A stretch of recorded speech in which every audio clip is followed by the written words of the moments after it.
Major funding for these broadcasts has been provided by grants from Madison Realty Capital, New York Community Bank, M&T Bank, AmTrust Title, Customers Bank, Ariel Property Advisors, Capital One Bank, Sterling National Bank, Marks Paneth LLP, Meridian Capital Group.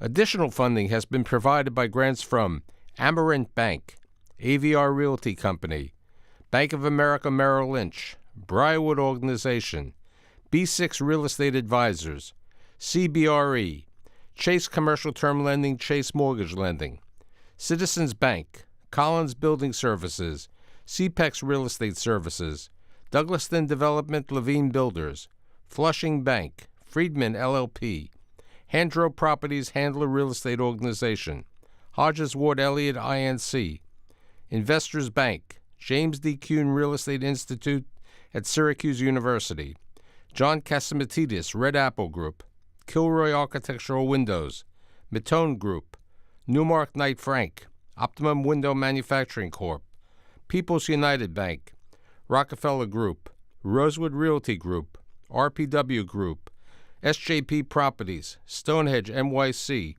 TD Bank, Terra CRG, the Merringore Family Foundation, and these friends.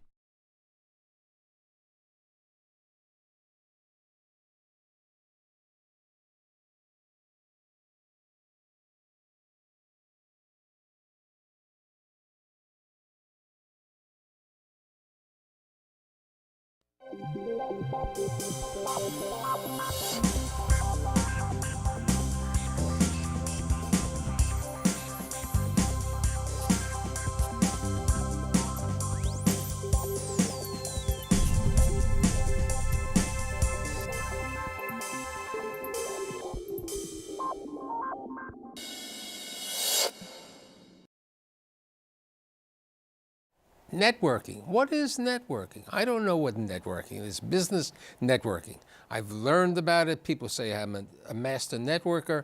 But instead of me talking about networking, I've assembled this group of business leaders to provide their insight, their thoughts, their education to help others in the art of business networking.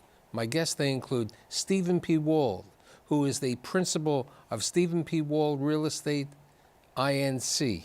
Richard Lira, who is the founder of Cambridge Insurance Brokerage. Paul Newman, Chairman, CEO, Chief Inspirational Officer of Newman's Kitchen. And last but not least, the former bouncer on Long Island, okay?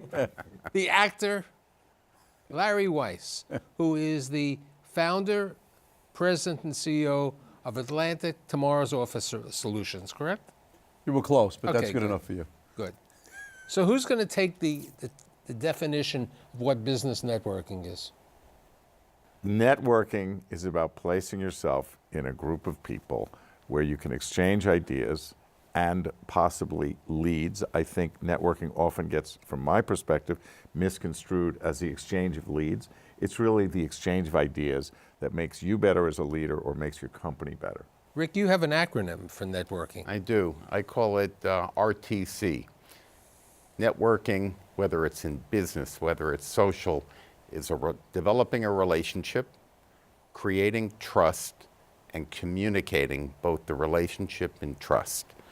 And whether you're in a group, an official networking group, or you're doing individual networking with people, I think those three components are the keys to being a good networker. Larry? I agree with everything both of you have said, and I think when you look at networking, a lot of people, right, think, how is networking going to help them, right? But to be good at networking, you really want to start out with a mindset, how am I going to help the person that I'm looking to network with? Similar to the story we were talking about earlier, you know, you got to give to get. And so I think when you really look at networking, people need to look at what can I do to help this individual, you know, achieve whatever their goal is. So let's look at it this And way. not expect anything back. And definitely, you're doing it because you feel real good about helping out But what Rick somebody. just said, not expect anything back. I find that too many people who join these networking clubs and organizations want things in return before you can prove that they deserve to give it up. You've been in business yourself now for more than 30 years, correct? Paul, you've been in business 38. 38 years, and Larry? About 42. Okay. So how has your business... I'm new to this game. No. Stephen's been in business 28. He just pulled up a chair. Steve. This day one. 33 years for There you Mr. go. Wald, okay? How do you build up an independent real estate brokerage business with today, with the Compasses of the world, the Douglas Ellimans, the Brown Harris Stevens? How does a Stephen Wald survive in this world? It's a difficult situation, but it's a combination of using social media and old-fashioned handshaking, networking, where the more cards you give out, the more people you see. I tell people I need FaceTime, and I mean FaceTime, not FaceTime, which the younger generations respond to. For me personally, I need the combination of both. You need notoriety, and you need to actually make the connection. Over the last couple of months, I was with a partner and a tax manager of PricewaterhouseCoopers. And we were at a lunch because I was interviewed for a research project. And I liked the younger guy who was, let's say, in his late 20s, early 30s. And I said, could I have your business card? He said, I don't carry a business card. I said to his superior, I said, how could he not carry a business card? He says, he doesn't. I said, how is he going to build a relationship to transition this business to take over when you're going to move on, okay? You have a similar situation. You have a son in the business. As you said, you have two sons. Right. Are they following in the lead of their father, who's been in business for 42 years, in the networking capability?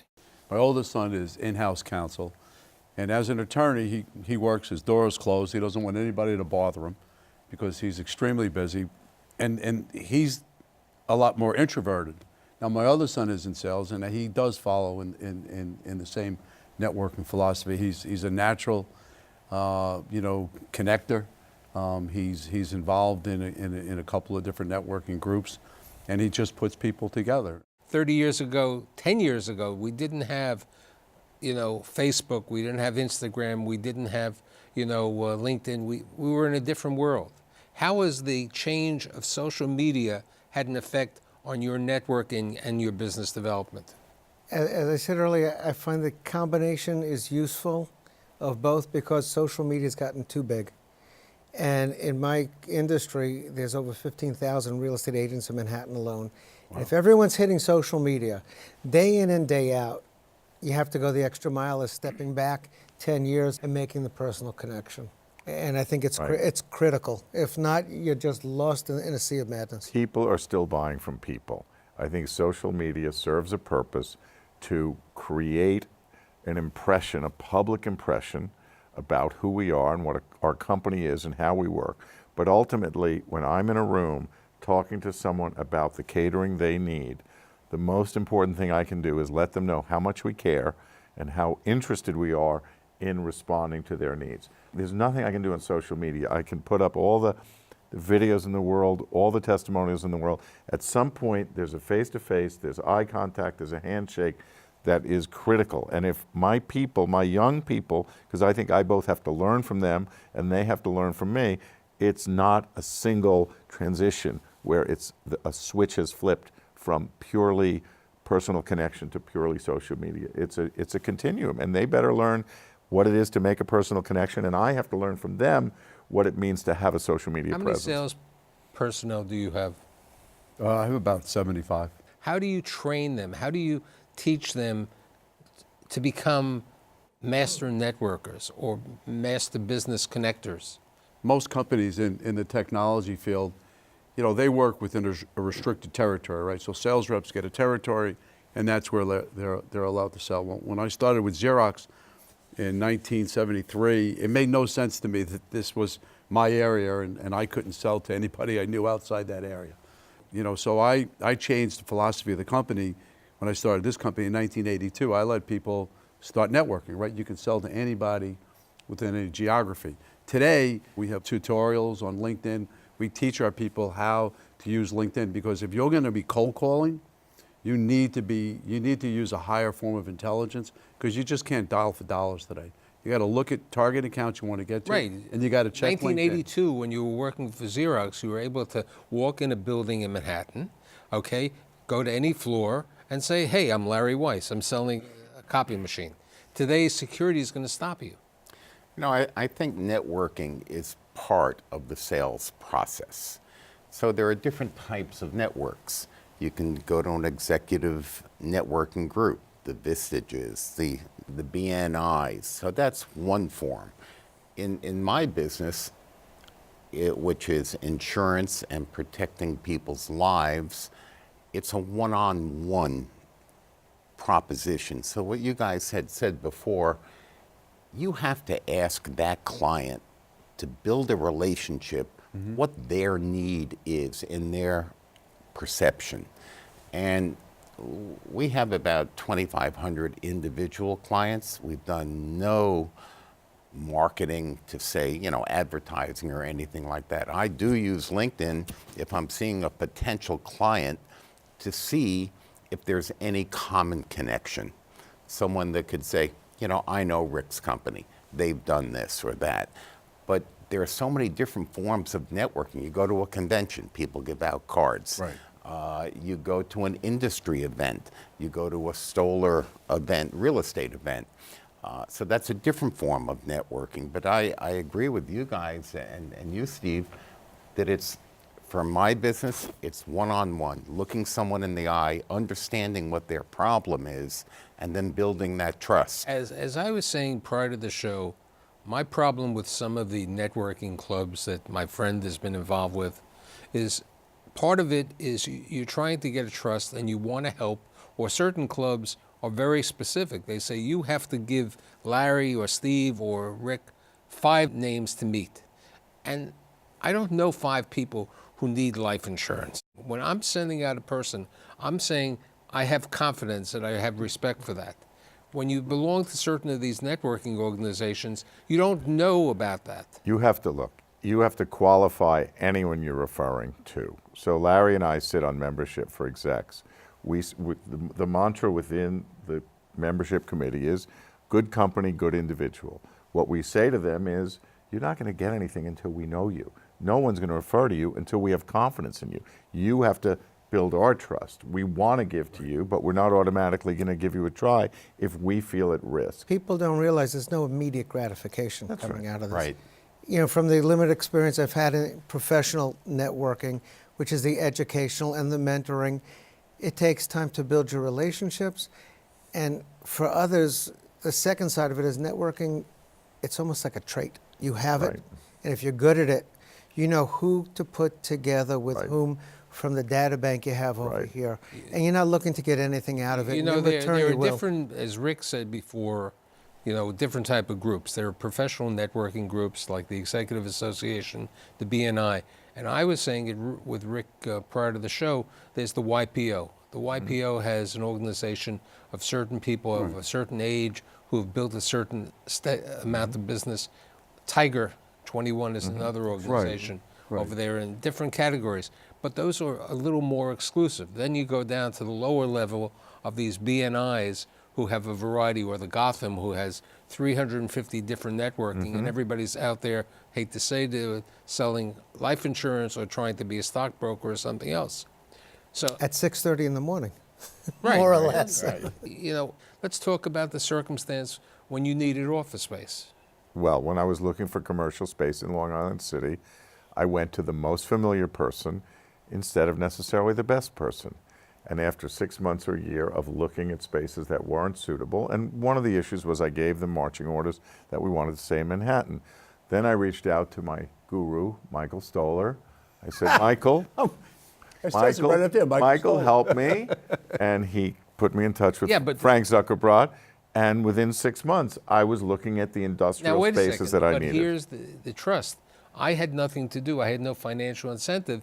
It was the relationship of helping a friend. But if we may pick up on that, I mean, we went back to, you have to give to get.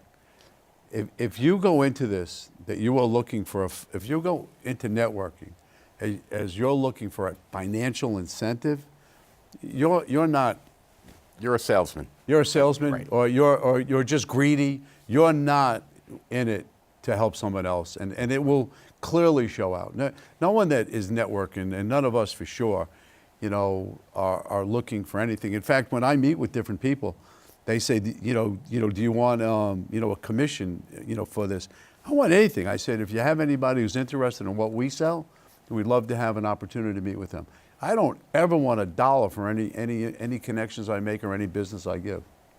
The younger management people today have never really been taught, in my opinion, how Wait to a do second. effective. Were any of us, the five of us sitting here, taught how to network? I mean, let's understand I the think we've had backgrounds. mentors. You have been a mentor.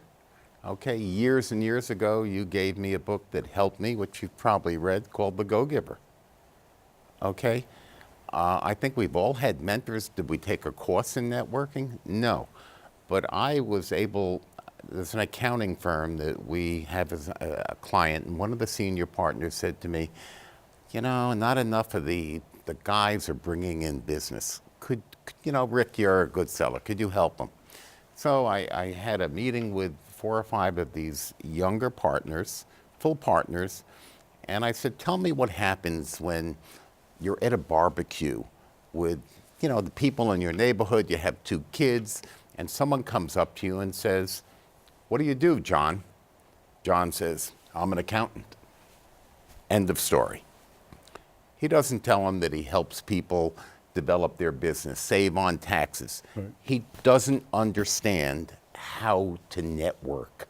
So you have to ask the right questions of the other people. You've got to make some story that's legitimate to build that trust. And these kids don't know it. You have to get to the Just- emotional So- reason why right. people So buy some- from you. So somebody's going to say to me, what does Larry do? What is Atlantic Tomorrow's Office Solution? What is it? What has changed over the years? What are you selling today? Today we're selling, we're selling efficiencies and peace of mind, right? From an IT perspective, what is the relevant conversation today about cybersecurity, about hacking, as we were just talking, before. So we sell peace of mind that, we can come in and we can manage clients' network, and that they have the comfort of knowing that they have all the technology behind us trying to prevent. Now you can't 100% prevent something from happening, but they know that that we have the. And who is the best network or the best salesperson in your company? We as a company handle a pretty substantial amount of educational business, K to 12, in New Jersey, and this one person, he handles quite a few school districts, and it's all based on relationships. He knows the business officials, and these individuals go from one school district to another school district, and they meet at the conventions, and he always does the right thing. He helps them with meeting their budget needs. And then we have another top person. She's a super user on LinkedIn.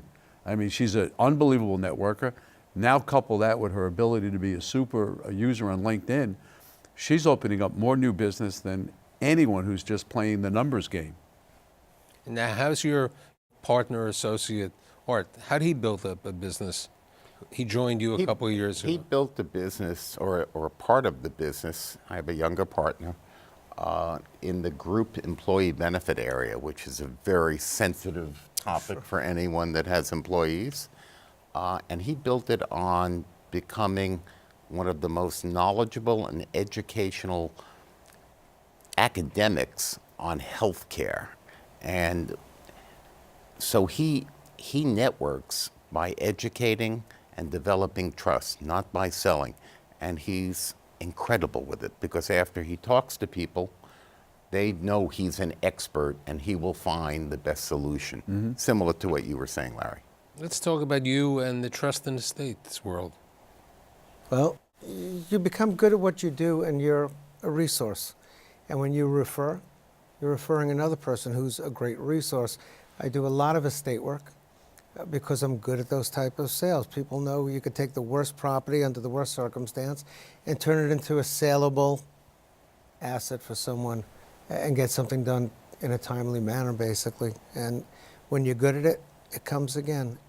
And that's really, I think, in anyone's business, it's key. And that's what the difference is between getting through the social media part and then proving your skill and being the noted expert in the field. Yeah, I mean, we sell food and service, but the reality is we're helping our clients tell a story, or communicate a message.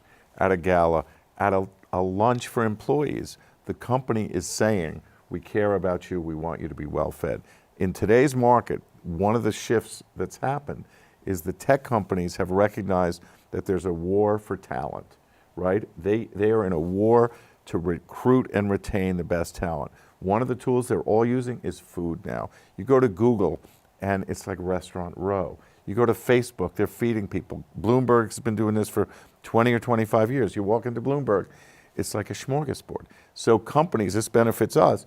Companies today, even the non-pure tech companies, are saying, if we're going to recruit and retain the best talent, we better have great food. And that's where they come to us and say, listen, we've been with a large national chain, large national provider. They don't care about us enough. So, and we'll come in and we'll say, listen, here's what we're really great at. Here's where the challenges we're going to face. We try to put the challenges on the table early so they know that we're honestly assessing what the opportunity is. People know they get you, Right. and that's the difference. And Same people thing know, with me. even though there are 75 salespeople at Atlantic, they know you're behind it. Okay? They know that they can go to you. It's each one of you has salespeople. They have a team. You have chefs. You have sous chefs. You have other people. You have technical people. The buck stops here at the end. Okay? That's the trust. I think the culture of all our companies are probably very similar. We have that on our websites. We you know, the salespeople make sure that message is clear, and I think the client feels it. What type of meetings do you think are effective for networking? Okay? Is it a cup of coffee with someone? Is it a lunch? Is it a dinner? You build trust with the individual or individuals who are making the decision, and then you make them look good in the eyes of their peers, their superiors, and the people who they're serving. So the job is, there's no single meal. I mean, depending on the individual and the opportunity, I'll meet with anyone at any time if it's a right setting. So a cocktail party is a great way to meet a lot of people. A lunch or a dinner is It's like a great Quality way. versus Exactly. quantity. Well, you need both, because really, look, any cocktail party we cater is a marketing event. Even if a client pays for it, I'm not in there as a guest trying to chat up their guests.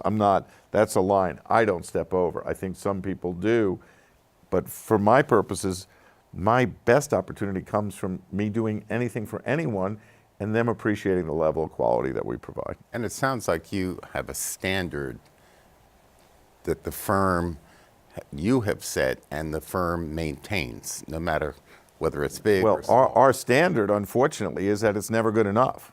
I mean, our standard is whatever we did yesterday, even if the client says it was incredible, is just the beginning of getting it right. So that's it creates a lot of tension in the company, but it's also, there's this restless need to continually get better. Well said. I think the bottom line is, if we have different businesses, if we're not value added and in a really strong way, we're disposable. Right. That's right. So That's it. And the fact that we each have our name on the door after this many years is one of the first things I tell people when they meet me. My name is still on the door. It's to run a boutique real estate brokerage in New York, and I'll still be doing this after 33 years. Hopefully, I'm good at what I'm doing. right. Right. Same thing for each of us. Yeah. So to answer the question maybe a little differently is networking within our clients. So we spend quite a few dollars on tickets, right? Sporting events, concerts. No longer tax deductible under the law. Food is.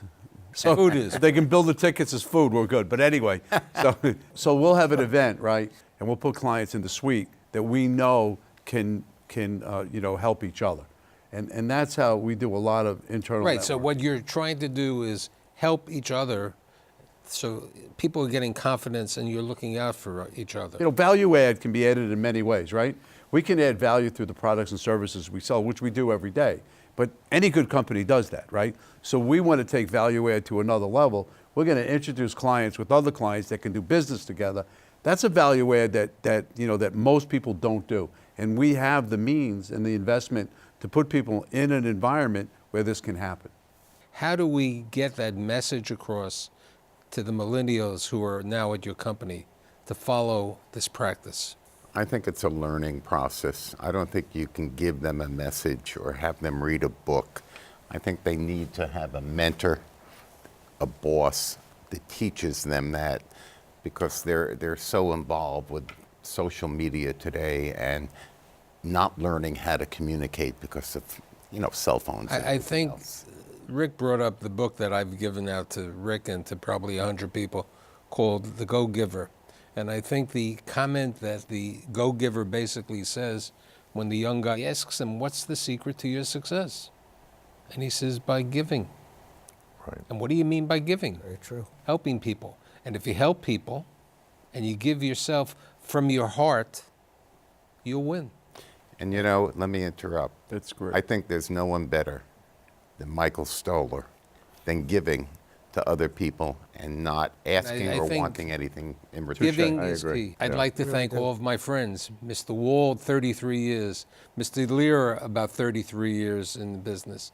Mr. Newman, 38 next week. 38. And last but Happy never birthday. least, Mr. Happy Weiss, anniversary, 42. too. And I'll see you next week. Thanks for being here. Thank you.